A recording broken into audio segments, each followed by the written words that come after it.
사람이 여호와의 말씀으로 말미암아 유다에서부터 베델에 이르니 마침 여로보암이 제단 곁에 서서 분향하는지라.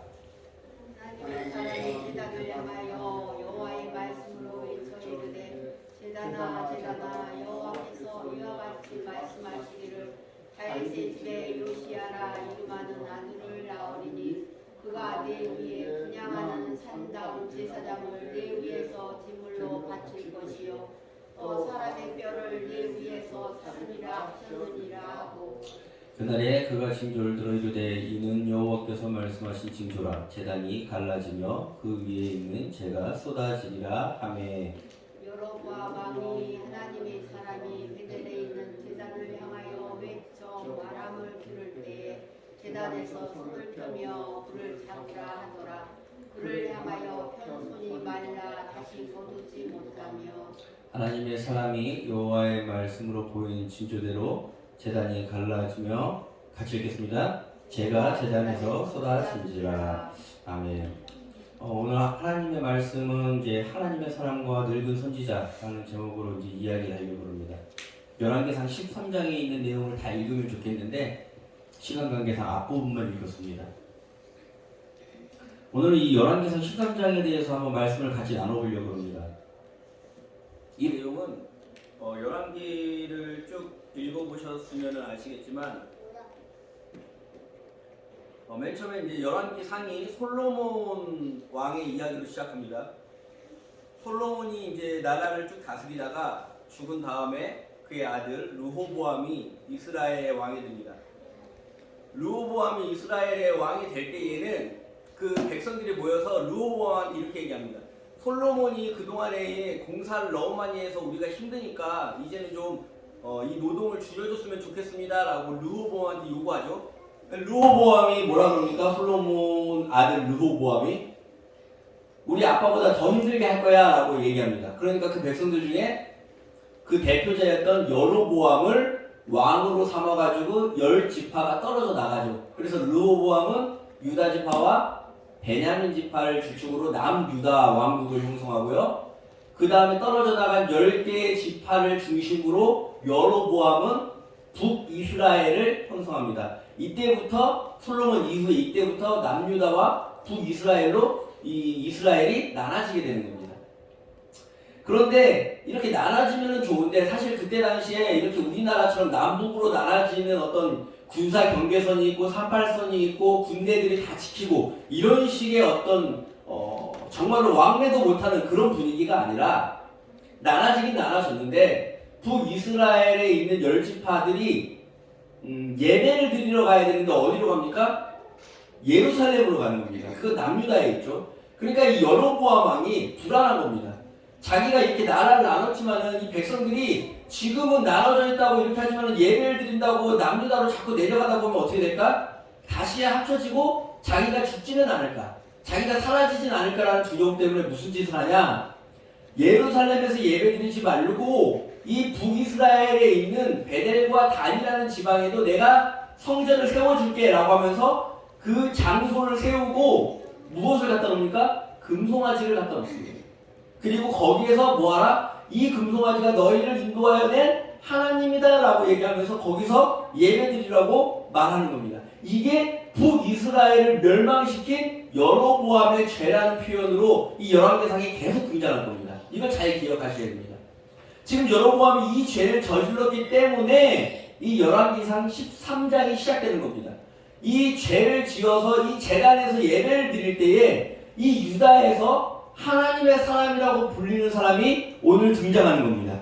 이 하나님의 사람이 등장해서 그 제단에서 예배를 드리고 있는 그 베델에서 예배를 드리고 있는 여로보암 왕한테 이렇게 선언합니다. 2절에 같이 한번 읽어볼까요? 하나님의 사람이 제단을 향하여 여호와의 말씀으로 외쳐 이르되 제단아 여호와께서 이와 같이 말씀하시기를 다윗의 집에 요시야라 이름하는 아들을 낳으리니 그가 내가 분당하는 산당 제사장을 내 위에 제물로 바치고 또 사람의 뼈를 내 위에서 살리라 하고, 그러니까 이 제단에 대한 심판이죠. 멸망을 이야기하는데 누가 등장해서 이렇게 될 거다라고 얘기합니까? 요시야 왕이 등장해서 이렇게 될 거야 라고 얘기하는데 이 여로보암 왕 때로부터 요시야 왕이 등장하기까지는 300년 뒤에 일입니다. 그러니까 하나님의 심판이라는 게 그래요. 사실 그냥 당장 딱 임했으면 좋겠는데 하나님은 항상 이 심판의 유예 기간을 두시고 항상 회개할 기회를 주세요. 그런데 이 사람들이 이런 긴 시간 동안에 하나님의 말씀을 선포되면 어떻게 받아들이냐? 안 믿어요. 미적미적해요. 당장 일어난 일이 아니니까. 그런데 중요한 건 이 열왕기상에서 13장의 주제는 뭐냐? 이렇게 선포한 하나님의 말씀은 반드시 어떻게 된다?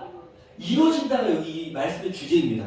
그래서 나중에 열왕기 하에 보면 이렇게 나옵니다. 같이 읽을까요? 요시야가 몸을 돌이켜 산에 있는 무덤들을 보고 보내어 그 무덤에서 회고를 가져다가 제단 위에서 불살라 그 제단을 더럽게 하니라. 이 일은 하나님의 사람이 전하였더니 그 전한 여호와의 말씀대로 되었더라. 300년 후에 요시야가 이 말씀을 그대로 실현한다는 것을 보여주는 겁니다. 즉 열왕기상 13장에서는 지금 요시야가 300년 뒤의 일을 얘기하지만 이 하나님의 말씀은 어떻게 된다?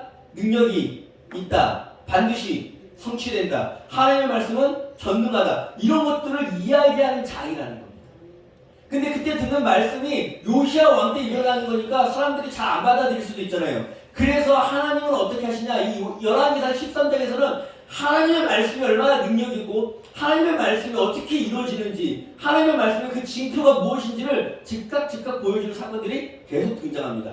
이 주제를 가지고 이 13장을 읽지 않으면 이야기가 약간 난해할 수 있습니다. 같이 한번 읽어보도록 하겠습니다. 그래가지고 이 하나님의 사람이 그 제단을 향해서 요시야를 선포하면서 동시에 무슨 일이 일어납니까? 3절의 시작. 그날에 그가 징조를 들어 이르되 이는 여호와께서 말씀하신 징조라. 제단이 갈라짐에 그 외에 있는 제가 이거는 지금 일어나는 겁니다. 여로보암이 예를 드리고 제단에서 제사를 드리고 있을 때에 그 제단이 갈라져서 뭐가 쏟아진다?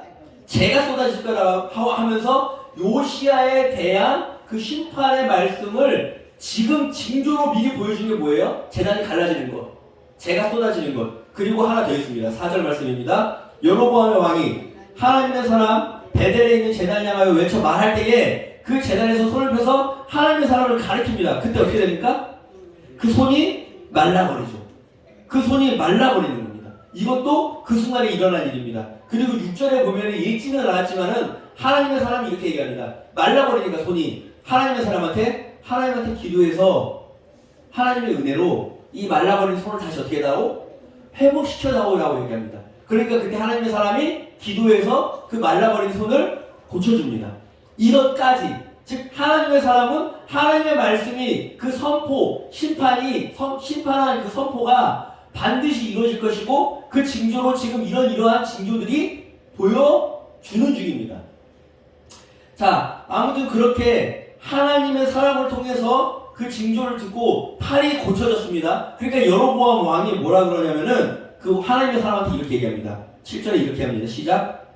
왕이 하나님의 사람에게 이르되 나와 함께 집에 가서 쉬라. 내가 내게 예물을 주리라. 고마운 거죠. 팔을 고쳐줬으니까. 그런데 이 하나님의 사람이 또 하나님의 말씀을 이야기합니다. 자, 같이 한번 볼까요? 시작. 하나님의 사람이 왕께 대답하되 왕께서 왕의 집을 절반을 내게 준다 할지라도 나는 왕과 함께 들어가지 아니하고 이곳에서는 떡도 먹지 않고 물도 마시지 아니하리니 이는 곧 여호와의 말씀이 내게 명령하여 이르기를 떡도 먹지 말고 물도 마시지 말고 왔던 길로 되돌아가지 말라 하셨습니다. 라고 얘기합니다. 즉 지금 하나님의 말씀이 또 선포됩니다. 뭐 하지 말라? 이곳에서는 떡도 먹지 말고 물도 먹지 말라. 이것도 잘 기억하십시오. 이것도 하나님의 말씀입니다. 그래서 이렇게 이 말씀을 지키려고 하나님의 사람은 자기가 왔던 길로 돌아가지 않고 다른 길로 돌아가기 시작합니다. 그런데 이때 이 하나님의 사람이 이제 그냥 가면 되는데 이 베델의 늙은 선지자가 등장합니다. 우리 베델의 늙은 선지자 같이 한번 볼까요? 시작. 베델에 한 늙은 선지자가 살더니 그의 아들들이 와서 이날에 하나님의 사람이 베델에서 행한 모든 일을 그에게 말하고 또 그가 왕에게 하신 말씀도 그의 아버지에게 말한지라. 그의 아버지가 그들에게 이르되 그가 어느 길로 가느냐 하니 그의 아들들이 유다에서 본 하나님의 사람의 간 길을 보았음이니라. 자, 이 말씀을 잘 기억하십시오. 베델에 한 늙은 선지자가 있었습니다.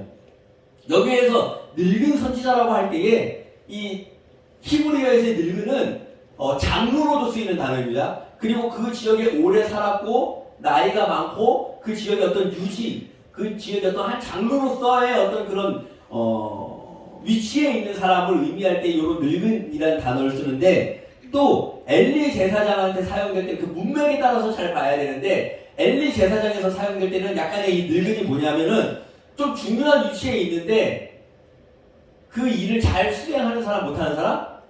못하는 사람이라는 표현을 할 때 또 이런 표현이 있습니다.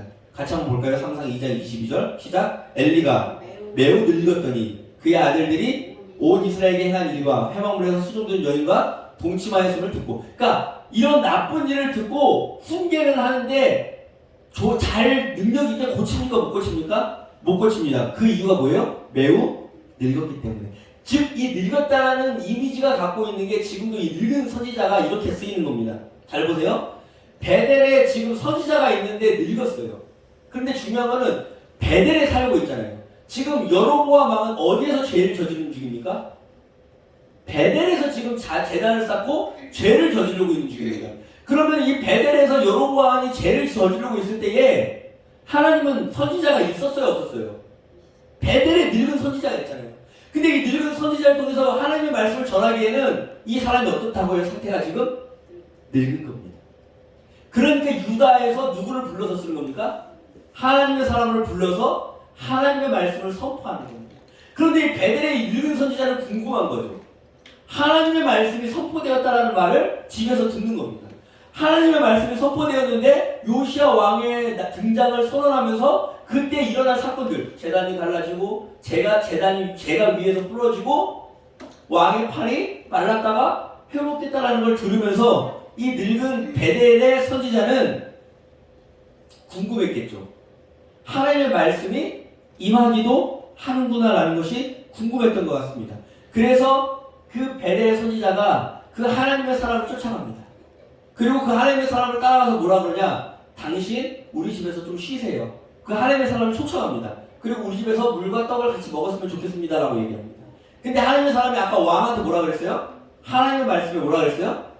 물과 떡을 먹지 말아라. 여기 이 지역에서 먹지 말아라 그러거든요. 그러니까 안 간다 그러니까 이 하나님의 사람이 안 간다 그러니까 늙은 제사장이, 이 늙은 선지자가, 잘 보세요. 그래도 나름 썩어도 준치라고 선지자입니다.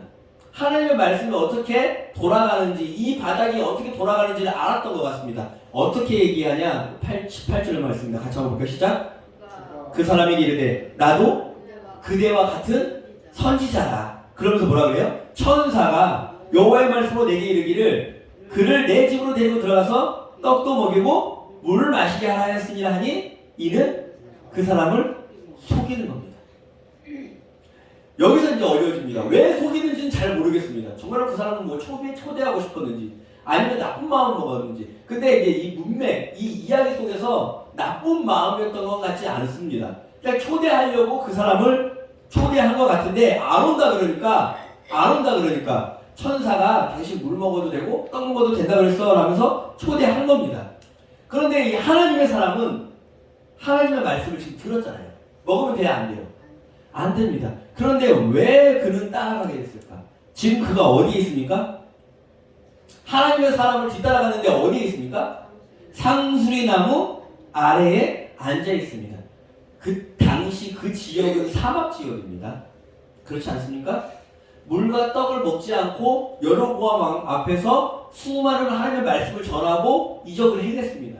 그리고 돌아가는 길에 사람이니까 지치죠. 물도 안 먹고 떡도 안 먹었으니까 어디에서 쉬고 있는 겁니까?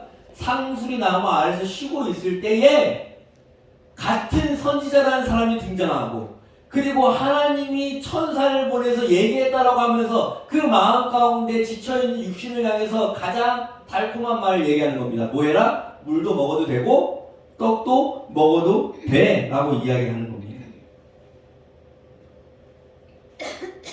자, 여기에서의 말씀은 지금 이 13장에서의 주제는 제가 다시 한번 말하지만 주제가 뭐라 그랬습니까?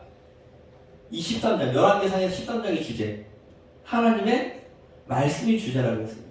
하나님의 말씀은 반드시 이루어지는 것이고, 하나님의 말씀은 반드시 능력이 있고, 하나님의 말씀은 반드시 지켜야 된다라는 것들을 보여주기 위해서 지금 하나님의 사람이 요시야 왕에 대한 선언과 그 요시야 왕에 대한 선언이 그 심판이 어떻게 이루어질 것에 대한 징조에 대한 말씀이 즉각적으로 이루어진 것이 지금 진행 중입니다. 그리고 하나님의 말씀이 별것 아닌 것처럼 보여도 반드시 지켜야 된다는 것을 하나님의 사람을 통해서 보여주고 있는 중인데 그게 뭐예요? 물도 먹지 말고 떡도 먹지 말라는 그 말씀이 지켜져야 되는 겁니다. 그런데 중요한 것은 이 사람이 그걸 지키지 않고 그 선지자의 집에 들어갑니다. 그러니까 그 선지자의 집에 들어갔을 때 어떤 일이 일어나냐? 우리 같이 한번 읽어볼까요? 시작. 어떤 일이 일어납니까? 21절, 22절 말씀입니다. 그가 유다에서부터 온 하나님의 사람을 향하여 외쳐 이르되 여호와의 말씀에 내가 여호와의 말씀을 어기며 내 하나님 여호와께서 내게 내리신 명령을 지키지 아니하고 돌아가서 여호와가 너더러 떡도 먹지 말고 물도 마시지 말라 하신 곳에서 떡을 먹고 물도 마셨으니 내 시체가 내 조상들의 묘실에 들어가지 못하리라 하셨느니라 아니라. 이게 무슨 말씀입니까? 즉 지금 들어가서 물을 먹고 떡을 마시는 그 순간 늙은 선지자에게도 하나님의 말씀이 임한 겁니다. 늙은 선지자에게 하나님의 말씀이 임했는데 뭐라고 선언합니까? 너 하나님의 말씀을 지키지 않은 하나님의 사람아, 너 이제는 조상의 묘에서 죽지 못한다는 건 객사하겠다라는 의미입니다. 고향에 돌아가지 못하고 어디 다른 데에서, 고향이 아닌 다른 곳에서 죽을 것이다 라는 선언입니다.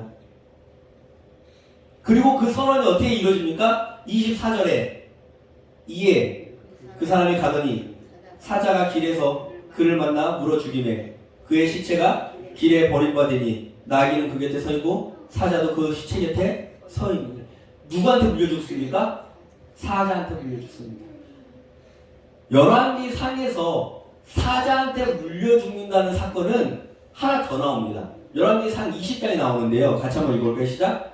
선지자의 무리 중 한 사람이 여호와의 말씀을 그의 친구에게 이르되 너는 나를 치라 하였더니 그 사람이 치기를 싫어하는지라. 그러니까 그 사람이 뭐라 합니까? 그가 그 사람에게 이르되 내가 여호와의 말씀을 듣지 아니하였으니 네가 나를 떠나갈 때에 사자가 너를 죽이리라. 그 사람이 그 곁을 떠나더니 사자가 그를 만나 죽였더라.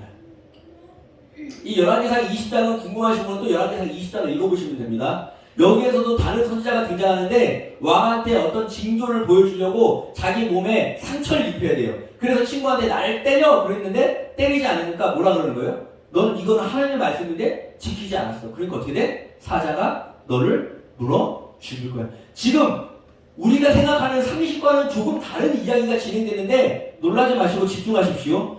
하나님의 말씀은 어떻게 해야 된다? 반드시 지켜야 된다는 것. 하나님의 말씀은 반드시 이루어진다는 것. 이 주제를 가지고 지금 이 사건을 봐야 된다는 것. 그렇기 때문에 지금 어떻게 되는 겁니까? 하나님의 사람은 물과 떡을 먹는 순간 하나님의 말씀을 지킨 겁니까? 못 지킨 겁니까? 못 지킨 겁니다. 그러니까 하나님의 말씀을 지키지 못했기 때문에 어떻게 된다는 거예요? 죽는 거라는 겁니다. 지금 13장의 내용을 계속 주제를 인식하셔야 돼요. 요시아의 왕이 나올 때까지 너희들의 이 북이스라엘, 지금 열왕기 상의 13장부터 무슨 내용이 시작되냐면은 북이스라엘에 여러 왕이 등장할 겁니다. 읽어보시면 아시겠지만은 여로보암 이후에 계속 등장되는 왕이 등장하는데 그 왕들이 하는 짓이 평가가 뭐냐? 여로보암의 죄악을 그대로 행하였더라는 평가를 계속 받습니다. 지금 열왕기의 상은 심각해요. 너희들이 지금 이렇게 죽어가는 이유, 너희들이 지금 이렇게 망하는 이유, 너희들의 삶이 이렇게 뜻대로 안 풀리는 이유, 너희가 지금 이렇게 인생을 멍청하게 살아가는 이유는 하나님의 말씀을 듣지 않기 때문이야. 근데 이 하나님의 말씀이 얼마나 중요한 거냐면은 이 요시아 왕 때까지 하나님이 심판의 기간을 주셨잖아. 그러면서 이 말씀이 얼마나 중요한지를 너희들한테 보여줬잖아. 재단이 갈라졌어. 그리고 그 왕의 손이 마르기도 하고 펴지기도 했어. 그리고 그 전한 하나님의 사람도 물과 떡을 먹지 말라 하나님의 말씀을 지키지 않았어. 어떻게 됐어? 사자가 등장해서 죽었어. 이 이야기를 보여주는 장치인 겁니다. 계속 이 중심이 하나님의 사람은 하나님의 말씀을 전해야 된다는 그 중요한 걸 갖고 활동하는 사람이기 때문에 그 물과 떡이 우리들의 생각에는 별거 아닌데 왜 죽지? 왜 이런 대죽음을 당하지? 라고 생각할 수 있습니다. 그런데 지금 이 이야기의 중심은 뭐예요? 하나님의 말씀은 반드시 지켜야 되는 거야. 반드시 이루어지기 때문이야. 하나님의 말씀은 능력이 있는 거야. 그러면은 여기에 1.1핵이라도 하나라도 소홀히 해서 돼? 안 돼? 안 돼? 라는 이야기를 하는 중이라는 겁니다. 예를 들어서 그러니까 이 하나님의 말씀을 읽을 때에는 그 집중해서 읽어야 되는 그 주제가 있는 겁니다. 예를 들어서 신청이 이야기를 읽는다고 생각해 보십시오. 신청이가 이야기가 뭡니까? 아빠가 장님 아닙니까? 봉사예요. 그러니까 그때 지나가는 스님이 뭐 공양미 300석을 바치면 너희 아버지 눈이 뜰 수 있어 라고 얘기하는 겁니다. 그러니까 그 신청이가 그 말을 듣고 자기 몸을 팔아 인담수에 던지면서 공양미 300석을 바치잖아요. 그럼 이 이야기가 말하고 싶은 건 뭐예요? 아버지를 사랑하는 딸의 어떤 효심을 이야기하는 건데 그 이야기를 듣다가 갑자기 이러는 겁니다. 아이고 이거 봐라 부처님이 이렇게 타락을 했네. 그냥 좀 고쳐주면 어때? 공양미 300석이나 요구하네? 라고 이야기를 이해하는 사람은 신청의 이야기를 제대로 읽는 겁니까? 아닙니까? 아니라는 겁니다. 마찬가지입니다. 지금 하나님의 사람이 갑자기 죽으니까 여기서 이해를 못하는 겁니다. 이렇게 죽어도 돼? 하나님의 일을 그렇게 열심히 했는데 라는 개념은 오늘 우리들이 갖고 있는 개념으로 이 이야기를 읽다 보니까 이런 오해들이 생겨나는 것이고 지금 이 열왕기상에서는 이 하나님의 말씀에 대해서 진지해요. 이 하나님의 말씀을 좀 허투루 안 들었으면 좋겠다라는 거예요. 그 마음은. 그리고 이 하나님의 말씀을 맡은 자는 적어도 어떻게 해야 된다? 그 하나님의 말씀을 정확하게 어떻게 해야 된다? 전달하고 정확하게 지켜야 된다는 걸 이해하고 싶은 겁니다. 명심하십시오. 하나님의 말씀, 하나님이 우리를 사랑하는 것은 믿어 의심하지 않으셔도 됩니다. 왜요? 예수 그리스도를 보내셨고 예수 그리스도는 우리를 위해서 십자가에서 대신 돌아가셨습니다. 이 하나님의 사랑은 의심할 필요가 없어요. 그럼 이 하나님의 사랑은 뭐냐? 우리는 이해할 수 없는 영역이죠. 다만 이해할 수는 없는데 그 이해할 수 없는 것은 그대로 놔두고 우리가 배워야 하는 것, 들어야 하는 것은 무엇입니까? 하나님의 말씀은 어떻게 된다? 반드시 지켜져야 한다라는 것을 들어야 한다는 겁니다. 자, 그러면 우리 계속 보겠습니다. 이제는 늙은 선지자입니다. 늙은 선지자는 어떻게 됩니까? 지금 늙은 선지자 같은 경우에는 왜 하나님의 사람을 따라갔습니까? 베델에서의 자기가 선지자 노릇을 하고 있는데 유다에서 선지자가 와서 하나님의 말씀을 전달하는 것을 보고 전율을 느꼈을 수도 있을 겁니다. 하나님의 말씀이 이렇게 선포가 되는구나라는 것을 듣고서는 어떻게 선포되는 건지 궁금했을 수도 있을 겁니다. 무슨 의미냐? 사무엘서에서 보면은 하나님의 말씀이 희귀했었다라는 그런 표현이 있습니다. 사무엘서 3장 같이 한번 볼까요? 시작. 아이 사무엘이 엘리 앞에서 여호와를 섬길 때에 여호와의 말씀이 희귀하여 이상이 흔히 보이지 않았더라. 이런 시대가 있었습니다. 그러니까 그 사람들도 아는 겁니다. 하나님의 말씀은 좀 이렇게 능력이 나타나고 하나님의 말씀이 보이는 어떤 그런 것들을 바랐을 수도 있습니다. 근데 이 늙은 선지자는 오랫동안 베델에서 선지자 노릇을 해왔지만은 하나님의 말씀의 능력을 경험했을까요? 못했을까요? 못했으니까 그런 늙은 선지자가 되었겠죠.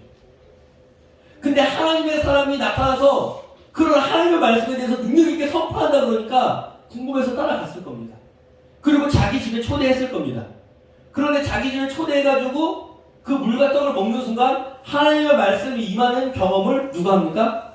늙은 선지자가 하게 되는 겁니다. 그리고 그 늙은 선지자가 그 말씀을 선포한 다음에 뭐라 그래요? 네가 조상의 묘에 들어가서 제대로 죽지 못할 거야 라는 선포는 했지만 그 일이 어떻게 진행될지 이 선지자는 알아요? 몰라요?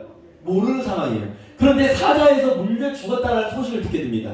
같이 한번 읽어볼까요? 지나가는 사람들이 길에 버린 시체와 그 시체 곁에 선 사자를 보고 늙은 선지자가 사는 성읍에 가서 말한지라. 그 사람이 길에서 데리고 돌아간 선지자가 듣고 말하되 이는 여호와의 말씀을 어긴 하나님의 사람이구나. 그때 아는 겁니다. 그래서 여호와께서 그에게 알쓴 말씀과 같이 여호와께서 그를 사자에게 넘기심에 사자가 그를 찢어 죽였구나 라고 하는 겁니다.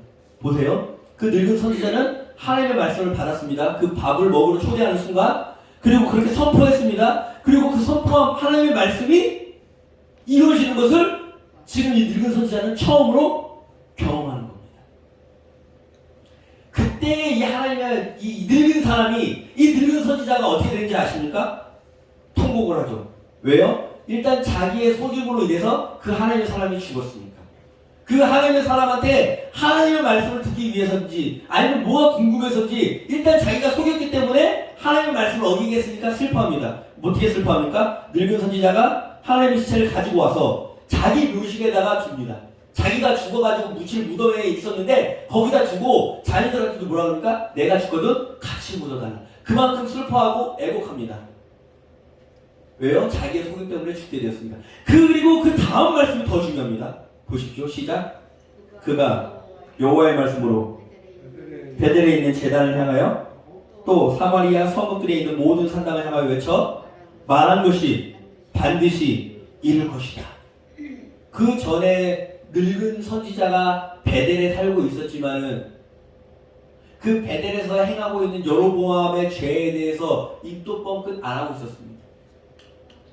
그랬던 선지자가 지금 그 여호와 하나님의 말씀을 선포한 하나님의 사람을 듣고 따라가서 그 말씀이 어떻게 된 건지 궁금해서 속였지만은 그 말씀을 그 속임으로 인해서 듣게 됩니다. 그렇지 않습니까?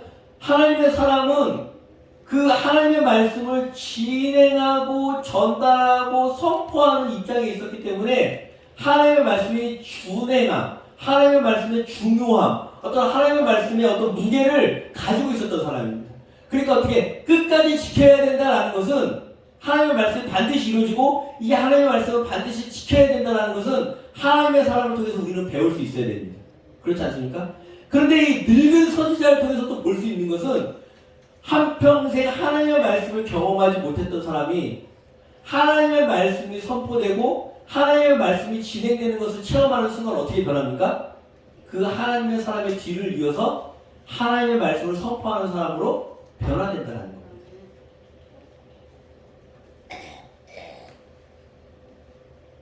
하나님의 말씀은 능력이 있습니다. 정말로 하나님의 말씀은 반드시 이루어집니다. 이 많은 하나님의 말씀을 제가 말했지만 이 열왕기상 13장은 하나님의 말씀이라는 주제로 각각의 사람이 등장하는 겁니다. 하나님의 사람에게 임한 하나님의 말씀이 있습니다. 그리고 그 사람이 지켜야 될 것이 있었습니다. 그리고 늙은 선지자에게 임한 하나님의 말씀이 있었고 그 하나님의 말씀을 따라서 늙은 선지자가 어떻게 변했는지 우리는 볼 수 있었습니다. 그리고 또 하나 하나님의 말씀을 들은 여로보암도 있습니다. 그런데 여로보암은 어떻게 됩니까? 같이 한번 읽겠습니다. 시작. 여로보암이 이 일 후에도 그의 악한 길에서 떠나 돌이키지 아니하고 다시 일반 백성을 산당의 제사장으로 삼되 누구든지 원하면 그 사람을 산당의 제사장으로 삼았으므로 이 일이 여로보암의 집안에 죄가 되어 그 집이 땅 위에서 끊어져 멸망하게 되니. 세 번째로 하나님의 말씀을 들었지만은 여전히 변하지 않고 멸망하는 사람도 있습니다. 오늘 열왕기상 13장의 말씀을 정리하려고 합니다. 하나님의 말씀은 정말로 반드시 능력 있고 이루어집니다. 여러분은 지금 어떤 위치에서의 어떤 사람이 여러분의 입장 같습니다. 지금 나의 위치는 하나님의 사람으로서 반드시 하나님의 말씀을 전해야 되고 똑같이 준행해야 되고 하나님의 말씀을 따라서 반드시 옳게 정말로 틀리지 않게 정말로 하나님의 말씀을 따라서 순종하면서 살아야 될 위치에 있는 사람입니까? 아니면 지금이라도 하나님의 말씀을 듣고 늙은 선지자처럼 하나님의 말씀의 능력에 취하여 하나님의 말씀의 능력에 반하여 하나님의 말씀의 능력에 받아들여서 그 전에는 그냥 되는 대로 그 전에는 그냥 세월이 흘러가는 대로 늙은 선지자로서 살다가 그냥 죽으면 되겠지라고 안일하게 생각하다가 이제 하나님의 말씀을 받고 그 지역에 계속 하나님의 사람의 뒤를 이어서 하나님의 말씀을 선포할 사람이십니다. 아니면 여로보암처럼 여전히 하나님의 말씀을 들어도 그 길을 계속 걷는 사람입니까? 오늘 이 말씀을 듣고 정말 하나님의 말씀을 받아들이는 나의 자세가 정말 하나님의 사람처럼 그렇게 준행한 말씀으로 순종을 끝까지 하는 사람으로 남든지 아니면 늙은 선지자처럼 그 하나님의 말씀을 받아서 정말로 변화가 되든지 정말로 그 하나님의 말씀을 따라서 순종하게 되는 우리 성도님들이 되셨으면 좋겠습니다. 적어도 여로보암처럼 그 행한 길을 계속해서 가는 어리석은 길을 선택하지 않기를 간절히 기도합니다. 우리 같이 한번 이 시간에 기도할 때에 찬양하면서 기도했으면 좋겠습니다.